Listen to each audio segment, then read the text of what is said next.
Alright, this was not a clickbait title. I actually cost myself a sale on this 1971 Corvette Stingray. I had a client that was trying to buy this car out of state, and I made a specific video for him showcasing the entire car. And when I sell cars to people that live out of state or out of town, I try to show every single little imperfection on the vehicle. So I made a whole I think the video is like 15 minutes or so video of this car specifically, going over all the imperfections, and I think I oversold it, over-described it, which is what I want to do, and I talked him out of the sale. So I'm going to play the video now. Comment down below if I picked my vehicle too hard and cost myself a sale, or if I did the right thing and showed the vehicle in its entirety.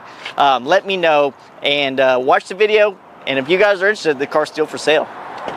Alright, about to pull this car out of the showroom. Been sitting in here for about 2 weeks. I'm trying not to wreck anything. This is going to be kind of a tight fit. So, let's try not to crash the car real quick. I don't know.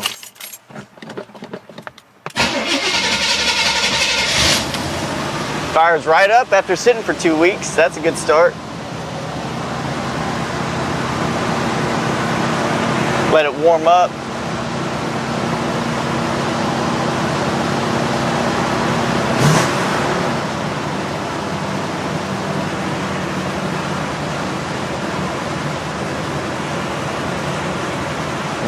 Very, I'm surprised it's running this great for sitting after so long.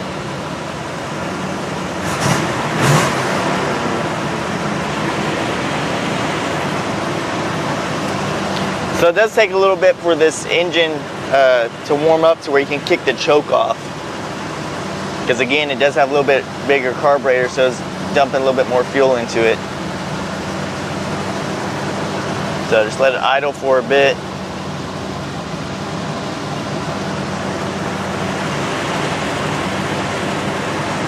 That sounds excellent.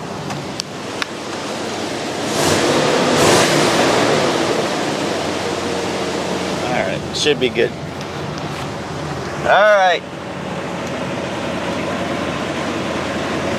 Guide me out.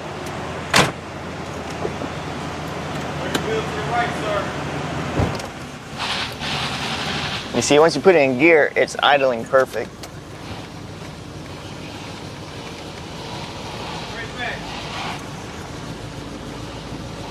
I always hate backing these cars out of here.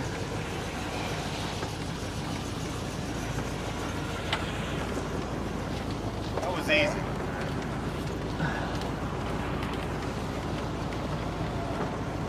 Alrighty. I'm gonna go to that side.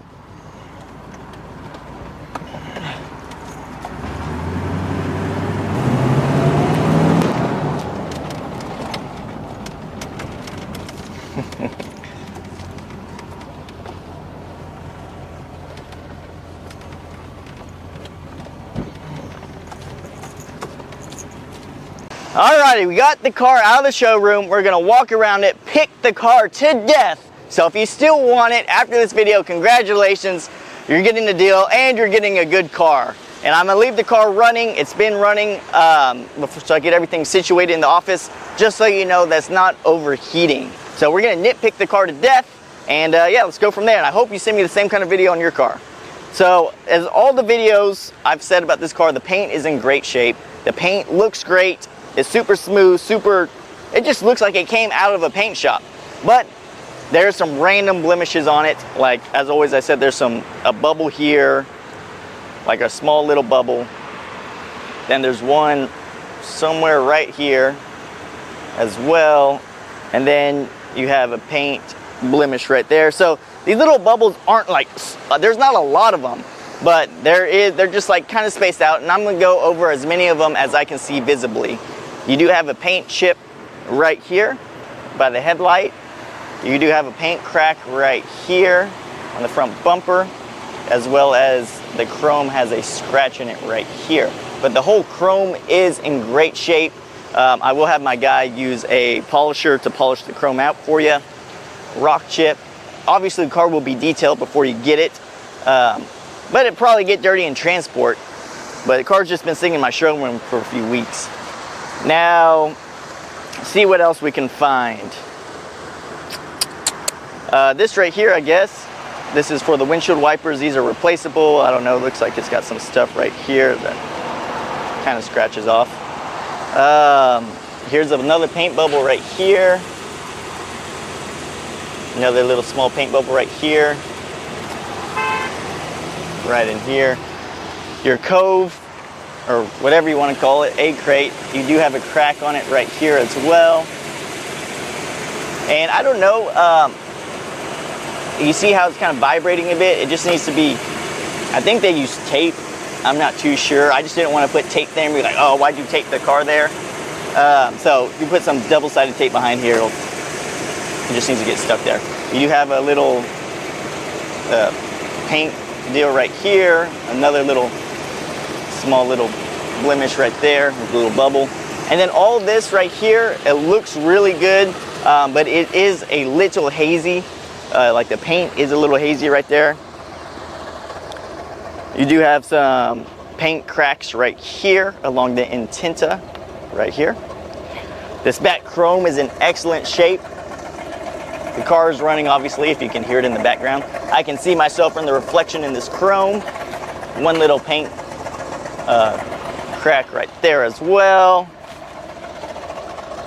And then you do have, you're not going to be able to see it in the video, and you can only see it in certain lights and certain angles, but you have a like little bubble right here that if you get the right angle, right, like I can't see it right now, but I do know it's there. And then you have one somewhere around here. You can see it? Okay, good. Then you have one right here as well. So like I'm looking directly at it and I can't see it from where I'm standing at, but I do know at the right angle you can see it. You got your gas cap right here. Good. I did fix the drainage. The drainage was like opposite. I corrected that. All your Corvette letters are good. All that stuff works. We're going to pop the T-tops off. You do have, let's see what else. Maybe here's some paint deal right there. Maybe it could get buffed out. You have a door chip right here. And then right here along the seam of the car, which all Corvettes you see the seam, but this you have some little, I wouldn't call it cracks, but maybe cracks about to form possibly. That's just along the seams. But take a look at the interior. The interior is in excellent shape. Besides the driver's seat, which has a tear in it, like I've said in lots of videos, if it's a deal breaker, I could easily get the seat fixed for you. That's no problem. Just this right here, I could just get that re-sewn back together. No problem whatsoever. But yeah, I don't know how I feel about the aftermarket steering wheel, but it does look good. It still has the Astro ventilation glass in it, so it's probably the original glass of the car. T-tops pop off pretty easily. You do have a paint crack right here on the T-top, right here, and then you do have a chip on this other one right over there. So, T-tops overall pretty good shape. Little crack right there, again, but overall really good shape. Let's check out the other one. And we're going to take this car for a drive too, so don't worry about that. I do have like, maybe that'll, I don't know what that is. Maybe a little scratch right there. And again, I'm nitpicking the car to death. I already told you about that little chip. Everything else seems all right. Little chip right there in that corner. But you wouldn't see that because that's on the inside of the car. Now let's pop open the engine.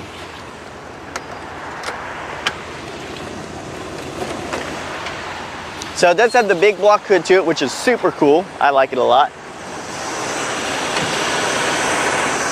So I'll send you a receipt to everything I did to it, but I got the valve covers changed out, the whole carburetor rebuilt, the timing redone. It does have long tube headers on it, so it has a little bit more power to it. Bigger radiator, but really, really nice. And I'll get this all cleaned up and buffed out for you. Let me get some gas.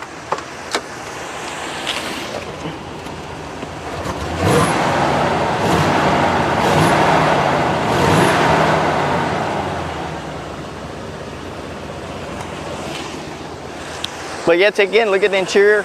The interior's like in really, really good shape besides this driver's seat.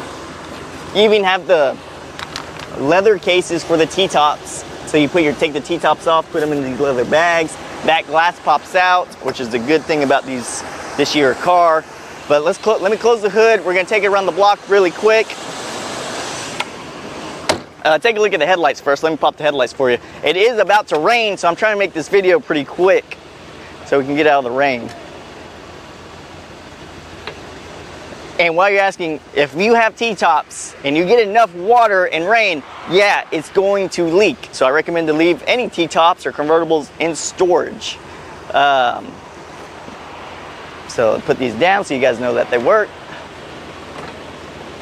But yeah, let's hop in. Let me roll down this window. We'll take it around the block. Driving this car is the best part. And then here's all the door jams, actually. So door jams. You got I guess a little paint crack there, and then you can get it in there, show them inside the door jams. So hop in.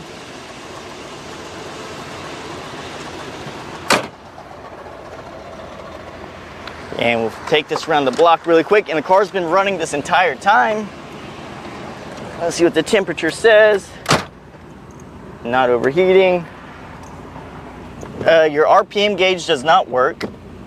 I think I've said that in lots of videos. And then you put it in gear. All C3s have that little clunk where it clunks down into gear and squats down. They're all like that. But it is a little bit different driving with this steering wheel because it is smaller. My dad likes it. I kind of like the original one.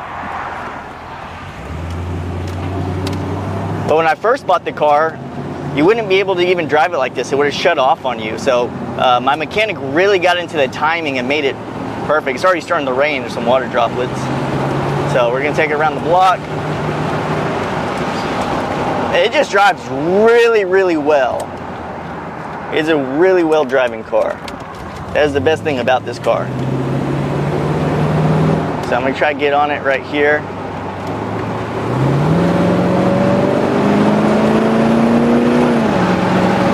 That's 60 miles an hour. That was a little over 60 miles an hour. Now we're braking, so you know the brakes work. Fly right in here. Tires screeching. Fun car, very fun car to drive. So I think you're going to be happy with it. Radio does not work, actually. And your clock does not work. So if you're not going to buy it over this clock, I don't know what to tell you. That's a joke because the clocks never work on any of them. There's not a single C3 out there that the clock works. It's very rare. Thank you, thank you, thank you. Letting me go.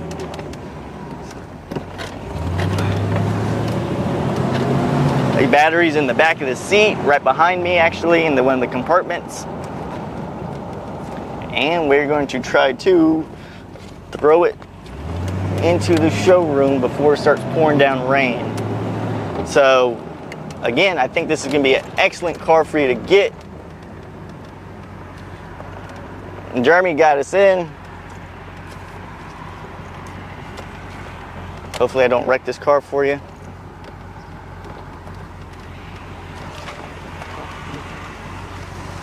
Smooth as butter.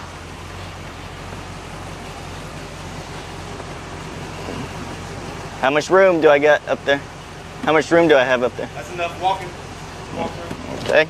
Take one last look around it under here, the showroom lights. Door handles right here, Etsy. Oh, let me show you this. So this is the only Corvette I've ever had to do this. So car's on. Key won't come all the way back. See this, what I'm doing? Look over here. You have to slide this back, and for whatever reason, just twist it like that and pull the key out. So I'll show you again. Well, now it's gonna do it every time, but for whatever reason, you go like this and that moves. You can't pull it back.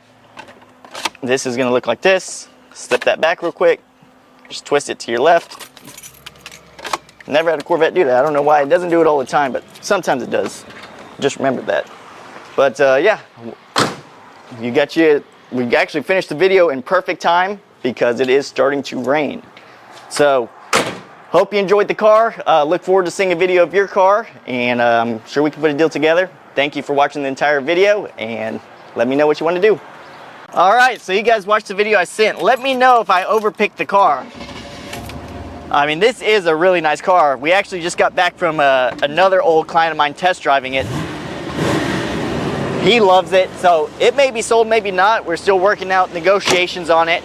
But again, I try to over-describe my cars because I just don't want any mishaps between me and the person buying the vehicle. Maybe it cost me a big sale, but I'm not going to get rich off one car alone. I'd rather build trust in you guys than me, so we're all on the same page and I can do lots of business with y'all. So I appreciate you guys watching this far. Comment down below what you guys think, and if you guys have a car for sale, let me know. And if you're interested in this, it's for sale. I got newer models, I got one-owner cars, so go to our website, check them out, and again, if you're selling a car, let me know as well. Appreciate you guys watching. Make sure to subscribe.